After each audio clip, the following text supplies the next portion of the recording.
সালামু আলাইকুম। ভূতের ঘর দেখেন, মরুভূমির মাঝে একটা ঘর।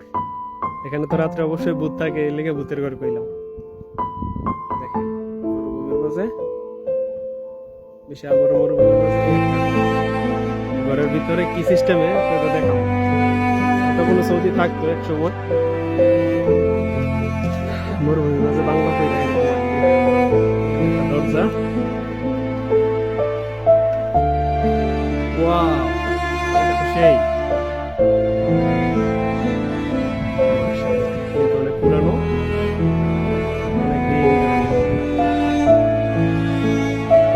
বাথরুম, দুইটা তিনটা রুম আছে সম্ভবত। কিছু পালতো, আপনাদের একটু দেখাই। এটা একটা রুম, রুমের ভিতরে কিছু নাই। উপরে আছে লাকড়ি, লাকড়ি দিয়া সুন্দর করে ছাদ বানাইছে, এটার উপরে ডালাই ছাদ। ওয়াও, এক নম্বর রুম। বাহ, রুম তো তালা মারা।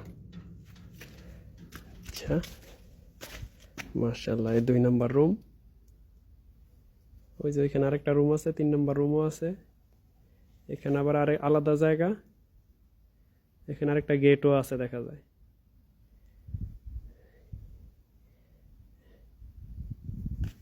মাশাআল্লাহ।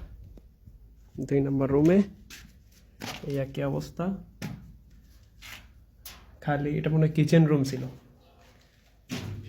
একটা জ্বালানা, কিচেনের সামান টামান হয়তো। এই যে পাইপ, মানে এখানে বেসিন ছিল।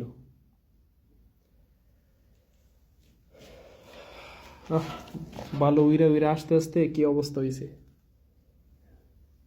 6 ইঞ্চি উঁচা হয়ে গেছে বালু দিয়া। 3 নম্বর রুম।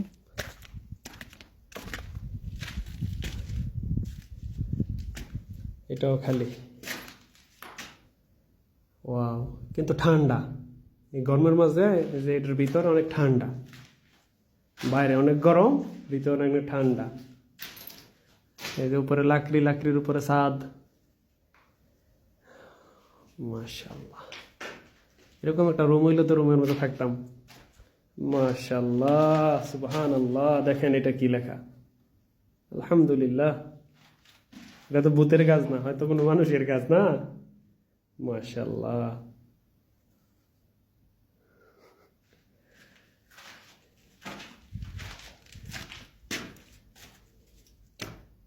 দেখেন সৌদির এইভাবে উঁচা কইরা পর্দা কইরা বাড়ির করে।